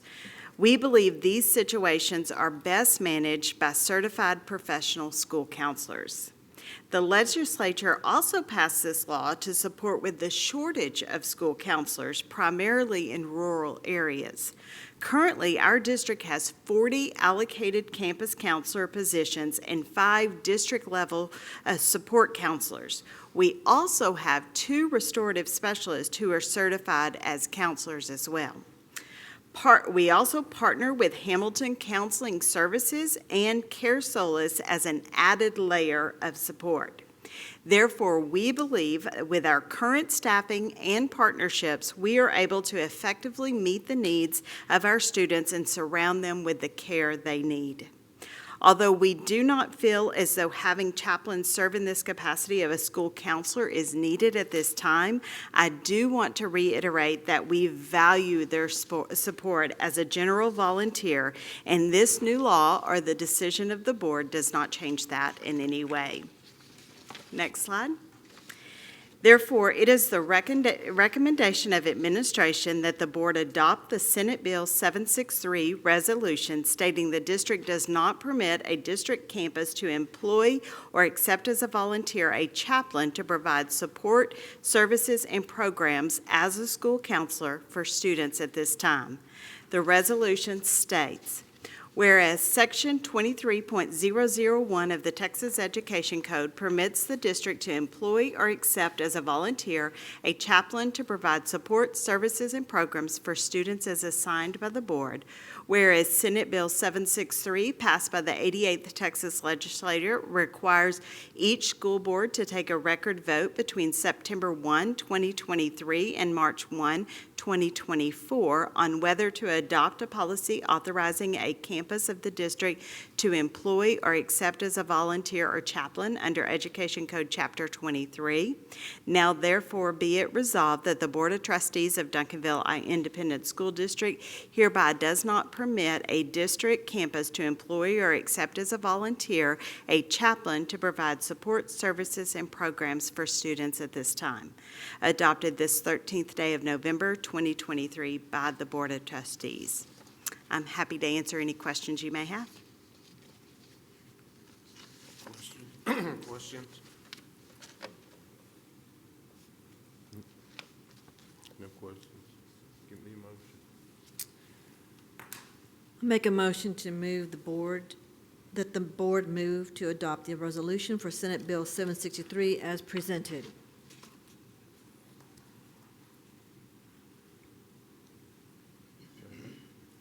Second. Motion been made and seconded. Any more questions or discussion? All in favor? Motion carries. Thank you, Thank you. Dr. Oscar. Now we will move on to information discussion items. The first item is the update on qualification for office of unopposed candidate to fill the remaining unexpired term for Board of Trustees, Place 5. Dr. Smith. All right, thank you, Mr. President and board members. So the whole purpose of this information item is based on consultation from our legal team, and it's simply to finalize and make official the election process for Trustee Phillips. One of the things that we placed this on the agenda for, we were hoping that we would have the opportunity to canvass the election today, so we would take care of both canvassing the bond election as well as just making official Trustee Cassandra in Place 5. However, the Dallas Elections Office, we were not able to canvass the election today. We're hoping that maybe tomorrow they will have that available for us. For sure, I would think that they would, by the end of this week, they would have it, if not tomorrow. So what we were wanting to do is if we had the opportunity to canvass the election, just to tie everything up in a nice bow and memorialize Trustee Cassandra Phillips being in Place 5. And this really was just the consultation of our legal team, just to make sure from a public standpoint, we made that announcement, we memorialized it and made it official. So what we'll do is, as soon as we're able to be able to certify or canvass the election, of course, that does require at least 2 board members, a minimum of 2 board members to be in attendance when we do that. then we'll also follow up with this item. Any questions or anything on that? It's pretty straightforward, but we needed to do the public belt and suspenders on that.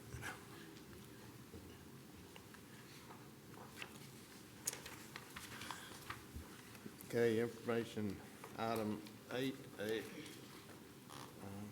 That was it. B, B. I'm getting there. Update. Dr. Lasky, get after it. Good evening again, President McNeely, trustees, and Dr. Smith. In alignment with the Strategic Priority Operational Excellence Goal 3, I'm pleased to present to you this evening the first reading of Policy Update 122 and an additional local policy revision. Next slide. Our district partners with Texas Association of School Board, our TASB, to prepare its policies. When policy updates are received, senior leadership reviews the legal and local policies to ensure compliance and alignment. Local policies are then shared with the board for review and adoption. Tonight, I'll be sharing with you 11 local policy updates, all resulting from statutory changes. You've been provided the annotated local policies in your packet this evening, along with TASB's explanatory notes. Next slide. I will just provide a quick overview of the changes for each policy this evening, but if you'd like more information or clarification, of course, I'm happy to dive deeper into the recommended revisions. The language in CQB local has been expanded to include a cybersecurity incident as well as a system security breach. CSA local is a new policy addressing building access control audits, which aligns with the new school safety rules. Next is DC Local, which adds a note referring to DBE Legal due to the new nepotism exemption for hiring bus drivers.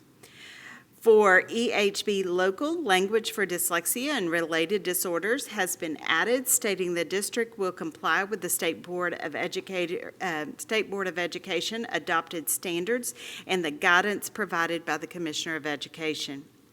The language in EHBC Local about accelerated instruction has been moved to EHBCA. EHBCA Local has also been adjusted to reflect the new requirements under HB 1416, formerly known as HB 4545. Under FEA Local, an allowance has been made for students to receive an excused absence for up to 2 days for exploring careers in a student's junior and senior years. Language has been added to FFAC Local to allow opioid antagonists at campuses that serve students in grades 6 through 12. FFB Local has been revised based on changes to the threat assessment provisions requiring procedures for students reporting and employee confidentiality. And finally, for FL Local, references to the Accelerated Learning Committees has been replaced with Accelerated Education Plan. In addition to the policies in Update 122, there's one additional policy, DEC Local, recommended by TASB due to legislative changes in local practices. The district telecommunicator has been identified as eligible for mental health leave, and the number of mental health leave days has changed from 9 to 10, and language regarding a leave of absence due to line of duty illness or injury has been added as well. Next slide. This concludes my overview of the local policy revisions in Update 122 and DEC Local. Our next steps will be listening to any recommendations or revisions from the board and adjusting the policies as requested prior to recommending for approval in December. Once approved, administration will provide to TASB for review and posting, and then create the necessary regulations to operationalize the board's governance policies. And I'm happy to answer any questions you may have. Questions? I just want you to sing the alphabet song.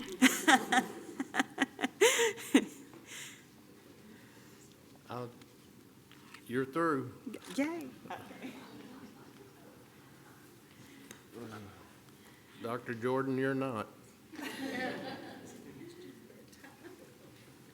Good evening, President McNeely, Board of Trustees, and Dr. Smith. It is my pleasure to provide you an update of our choice and signature programs.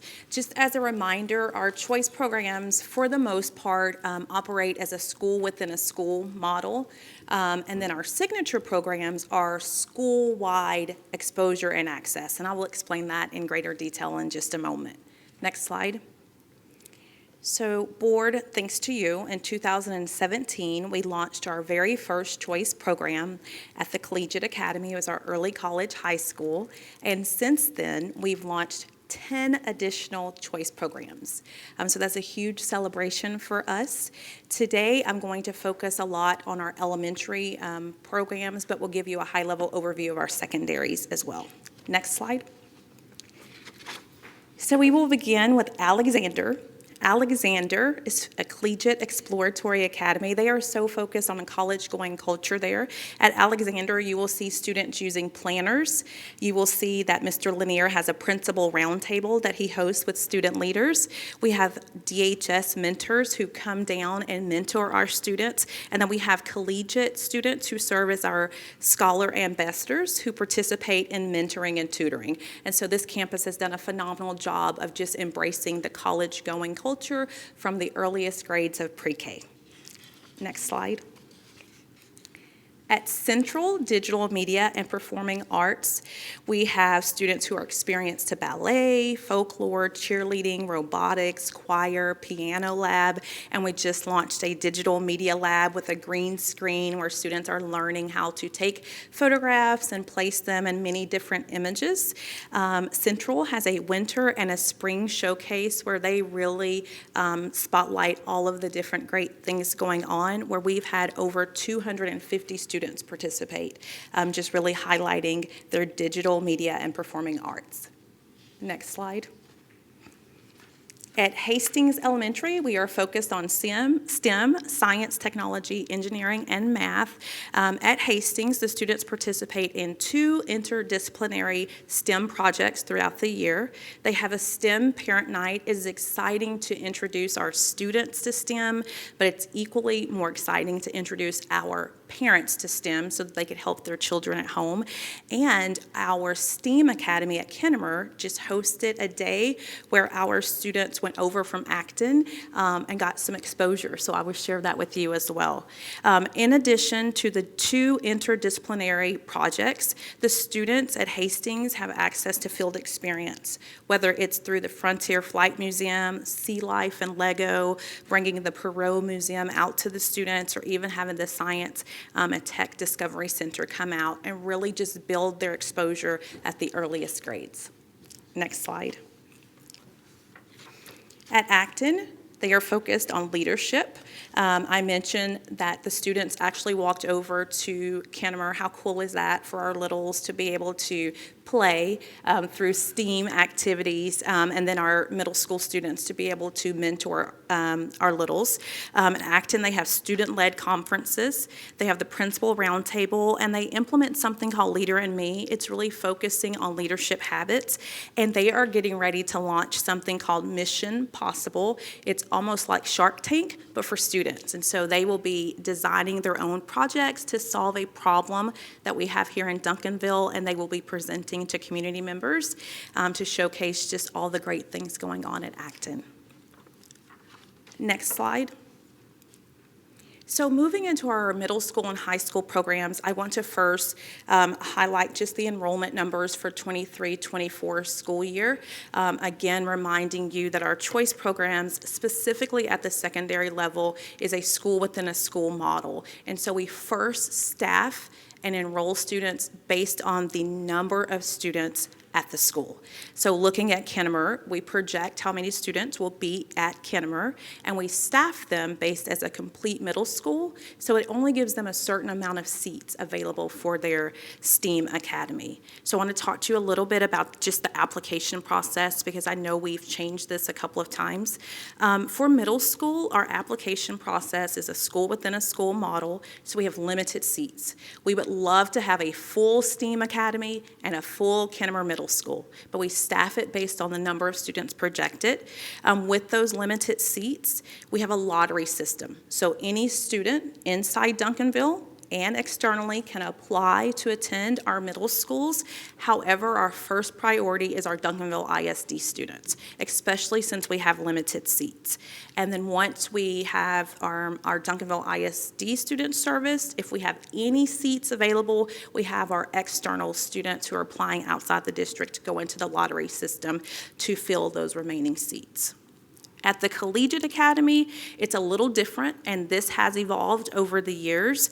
Our Collegiate Academy is a distinguished early college high school. So in order for us to keep our designation, we have to focus on something called outcomes-based measures. So maybe when Collegiate first opened, we had a strict academic requirement for our students, but in order for us to keep our designation, we have to have a certain percentage of at-risk students, a certain percentage of economically disadvantaged students, and a certain percentage of emergent bilingual students, collectively compared to Duncanville ISD. It's still a lottery system, so students within the district and externally can apply, but we first open those seats to Duncanville ISD students and then fill the remaining from external.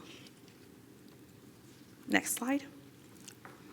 So we launched these wonderful choice programs, and we were so super excited. I shared with you in the spring of last year that we realized that we had some unintended consequences. We were creating students who were getting experiences on one campus but not getting experience at another campus, and so we worked really hard to launch our signature programs, thanks to you all, and so we were able to have exposure and access to align with all of our pathways at every elementary campus. So this year we launched 5 new signature programs.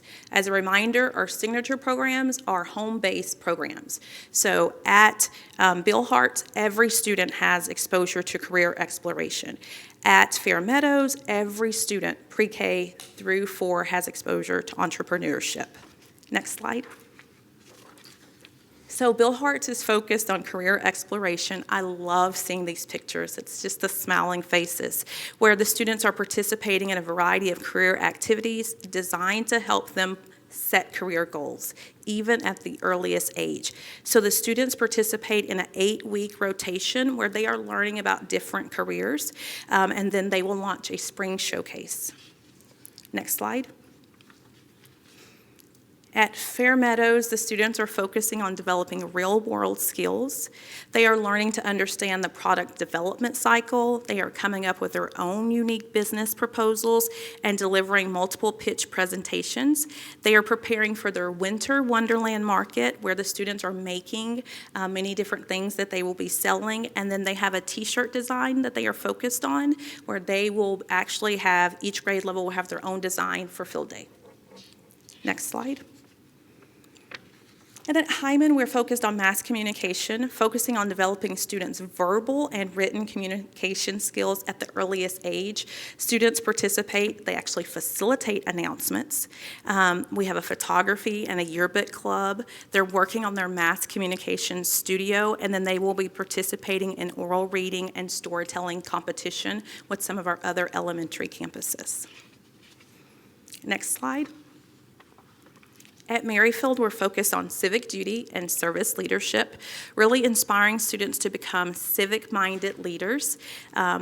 We want our students at Merrifield to become confident students who are independent thinkers. So we have a partnership with Encore. We have a recycling green team, and then they have monthly service projects that all of the students participate in. Next slide. Last but certainly not least is our Smith Environmental Science. We are incorporating science and then the environmental influences. Students are learning how to help protect and sustain our environment today and for the future generations.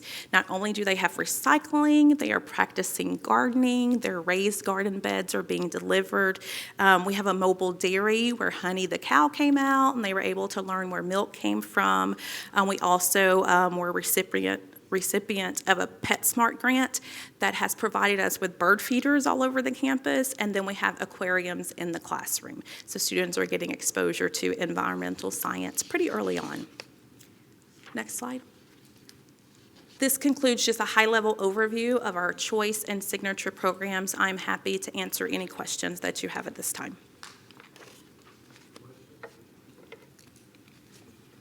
Question? Thank you. That's really a neat, Thank you. thank you.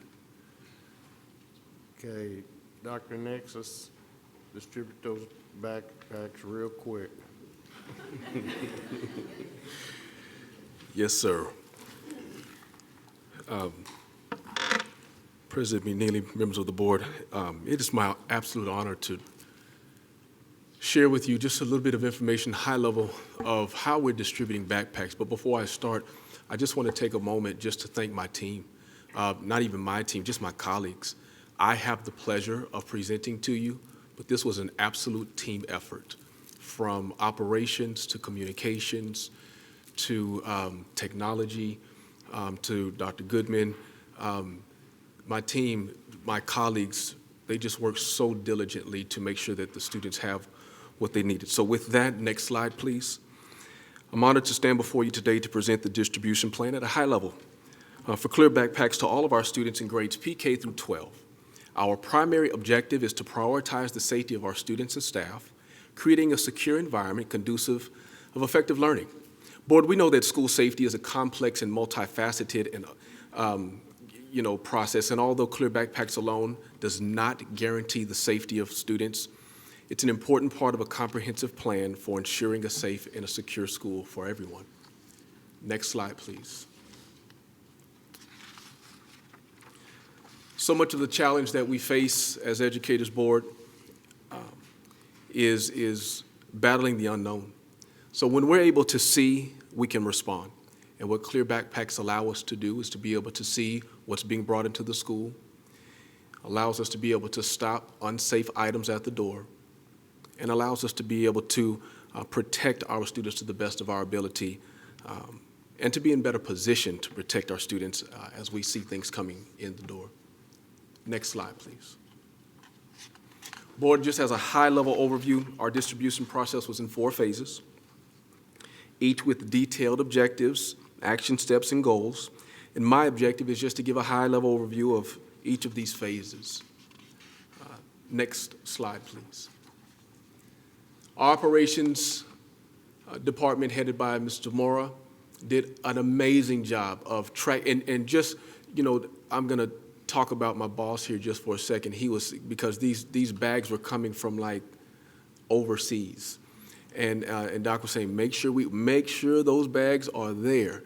And so they did a great job of getting here, and Mr. Moore and her team did a great job, Ms. Fields, of tracking those bags, getting them here, inventorying every single bag, allocating to every single campus, and it is my absolute pleasure to just highlight the fantastic job that operations has done. As I stand here speaking to you today, every single campus has every bag that they need ready for distribution on December the 1st.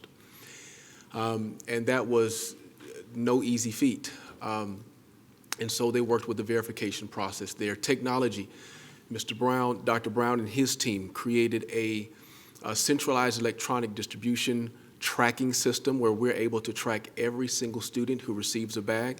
So not only at the campus will we be able to track who receives bags, not only is it real-time and updated, it's an absolute amazing tracking system that we can track at the district level in real time for who has received bags, making comments, things of that nature, so we can track who has bags and where we are with that. Our communications department, headed by Ms. Wallace, has done a great job of just providing clear and comprehensive information to our stakeholders and our parents. First letter went out from Dr. Smith last week, November the 8th, just keeping our stakeholders and campuses abreast on where we are in the process and what it's going to look like. Also want to thank Dr. Halashka for her support and help working with the communications department on a lot of that information as well.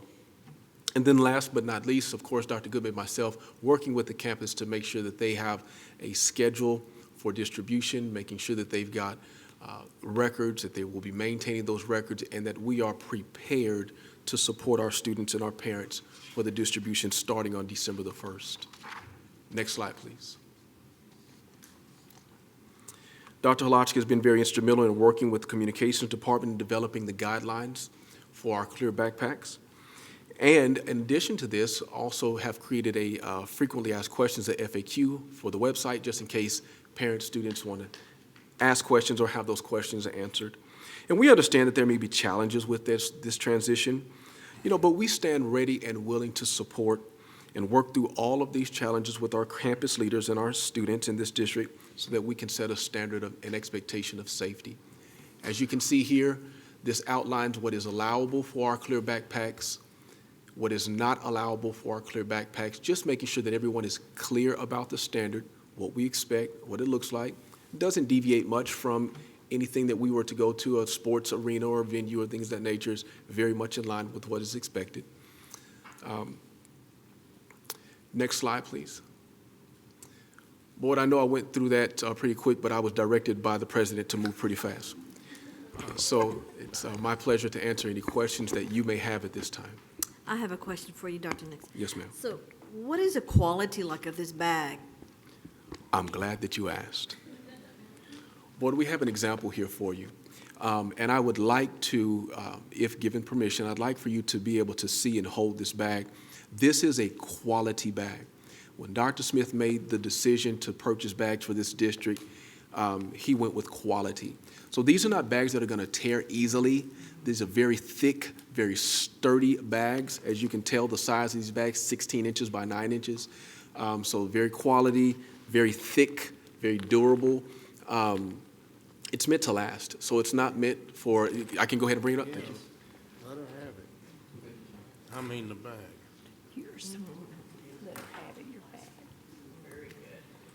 So you can see very heavy quality, meant to last, meant to be sustainable for many years. And inside of the bag, you can see a small pouch for if people need to put, their personal items in the pouch and things of that nature. But really great quality, and we're very glad to be able to provide our students with that quality of bag as they move forward. So students are going to be given this backpack. So are they allowed to carry purses still, or what do they do for personal items? Thank you for asking that question. Yes, they will be able to carry purses. However, at this time, purses, handbag, totes should be clear. Students can carry a small non-clear pouch in their backpacks to store personal items such as money and cell phones and hygiene products and things of that nature. Yes, ma'am. Yes, ma'am. Is there a weight limit? I've seen students with books that would break a bag. Will they carry those? Will that carry those big heavy things, the books? Well, I would like to think that the quality of that bag will be able to handle whatever our students are bringing to school. But I'm not quite sure of the weight limit of that particular bag, but I'm quite sure to be able to manage it. Yes, ma'am. Thank you, Dr. Nix. You're very welcome. Are there two different sizes, like small and large? Not that we're providing students. We have a standard bag, standard size that we're providing to all students. And I guess you measured them with a kid to see how they could carry it. There was one little girl that was on the previous slide. She was tiny. She was tiny, tiny, tiny. She's gonna be inside the bag. Yes. I guarantee. So, Board, one of the things that we want to make sure that we do is provide our students with a bag that's going to be able to handle whatever they have and they can bring. If I'm a little one and I don't normally bring a backpack, I don't have to, do I? That is absolutely correct. And then you mentioned 19 campuses on previous slide. What is that 19th campus? We have. I have 18. Yes, ma'am. So we have also Pace and Summit. Got them. You've got them? And then we have Collegiate inside of There's Duncanville High two. School. There are 2 and 1. So maybe that. Yes, ma'am. Okay. Yes, ma'am. I I see your face. You're like, I have those. Where's that last one? Yes, yes, ma'am. Mm-hmm. Okay. Yes, ma'am. And just to, our collegiate students go both to Mountain View and to Duncanville High School. So, True. Yeah. I have So one last now we got 20. There was verbiage on one of the slides regarding outstanding, refused, I believe, and accepted. What is that regarding? Thank you. So you pass them out, they've accepted it. You know, what Dr. Brown and his team thought through, and I think it was really good because they helped me to understand, the outstanding verbiage is not on the actual document anymore. We've talked through that. So it's now just accepted or refused. So our assumption is because we have purchased a bag for every student that we're going to give a bag to every student. Dr. Brown and his team said, well, if someone refuses a bag, what do we do? And of course, we don't want anyone refusing a bag. But if in case someone does say, no, I don't want a bag, or I have a bag, or something of that nature, we have somewhere where we can document that. If that is the case, then there's comments that must be placed there, and we have protocol in place in case that's the situation. So he and his team have thought through the what-ifs, and they put that on the tracking system just so that we can make sure that we monitor that. Thank you for that question. Yes, ma'am. And I'm trying to keep Phil here. And if a bag is lost, is there a procedure in replacing, or is there a cost, or? Buy your own. Buy your own. Okay. Walmart. Yeah. Yeah, so it is absolutely our goal that these bags not be lost, but we are providing free bags, and if it's lost, you know, that's something that, of course, that's a cost that will be incurred by the student and the parent. Yeah. Any other questions? Please. Any more? Thank you. Thank you, Dr. Nix. Thank you. Is there any communication? Seeing that there's no communication from citizens? Oh. Okay, go ahead. I'll go as fast as I can. Good evening, President, Board of Trustees, Dr. Mark Smith again. This is a reference to the agenda item for discussion of the intruder detection audit report findings. The top priority of the Duncanville Independent School District in the state of Texas is keeping students safe every day. The Texas Education Agency recently conducted an intruder detection audit at one or more of our campuses. The audit tests whether a campus is accessible to an unauthorized individual. This audit, conducted as part of Governor Abbott's school safety directives for all school systems, seeks to help districts identify how campuses can improve safety for students, such as ensuring exterior doors are locked. The audit provides us with the opportunity to create a safer learning environment for our students and staff. We are working closely with the district school safety and security committee to ensure that we are training all our staff in securing our doors for the protection of everyone on our campus. The support of the state is conducting the intruder audit detection audits is just one of many actions we are taking to ensure our schools are safe. We know that this work does not end, and we appreciate the board's support. We acknowledge that parents and community members are likely very interested in the details of the audit. However, it is in the best interest of the students that we do not share this information to the broader public, as it could lead to compromising important campus security information. Specific details of the intruder detection audit will be discussed in the executive session and with the Safety and Security Committee. Duncanville ISD is committed to providing a safe and secure learning environment for our students and staff. I'll accept any questions. Thank you very much. I don't, anybody that wishes to stay here can, but I'm going home. We're adjourned.